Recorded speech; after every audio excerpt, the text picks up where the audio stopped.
მიმდინარე წელს 6 თებერვლიდან 18 თებერვლის ჩათვლით კანადაში ქალაქ ვანკუვერში და ვისლერში გაიმართება ძირითადი თამაშები, სადაც ქართული დაჭრილი სამხედრო მოსამსახურეები და მისი ოჯახის წევრები მიიღებენ მონაწილეობას.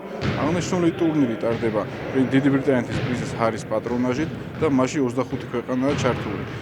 ამ ეტაპზე მნიშვნელოვანია, რომ ეს ტურნირი გაიმართება როგორც ზაფხულის, ასევე ზამთრის სახეობებში და ჩვენმა სამხედროებმა ზამთრის სახელმომზადება გაიარეს თავდაცვის სამინისტროს ხელშეწყობით გაიარეს ბაკურიანში. ამ ტურნირის გარდა სპორტული დატვირთვის აქვს მნიშვნელოვანი მათი რეაბილიტაციისათვის, ვინაიდან ის ეხმარება მათ ჯანმრთელობის გომების გაუმჯობესებაში, ასევე ზრდის მათ თვითშეფასებას, რაც შემდგომში ხელს უწყობს მათ რესოციალიზაციაში. ჩვენი სამხედრო მოსამსახურეები კი მზად არიან წარმატებით იასპარეზონ ამ ტურნირში. ხანია ვემზადებით და ის დასახული მიზანი რაც აგვაქვს რომ უნდა გავიმარჯვოთ ეს ყველა თითოეული გუნდის წევრმა იცის მოლოდინი არის ძალიან დიდი უნდა გავიმარჯვოთ ყოველ მიზეზს გარეშე იმიტომ რომ პირობები გვაქვს ისეთი რაც გალადურთის თამაში ეხება თანამედროვე წლები დარბაზის შესანიშნავი ამისთვის ძალიან დიდი მადლობა თავდაცვის სამინისტროს რომ შევიქმნა ეს პირობები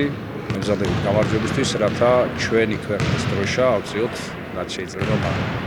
მივემგზავრებით კანადაში, ქალაქ ვანკუვერში, მონაწილეობის მისაღებად ძლიერთა თამაშების, ვართ მოტივირებული, შესაბამისად აღჭურვილები და ძალიან გვიხარია და იმედი გვაქვს, რომ დაბრუნდებით გამარჯვებული და ვასახელებთ ჩვენს ქვეყანას და ავაფრიალებთ ქართულ დროშას.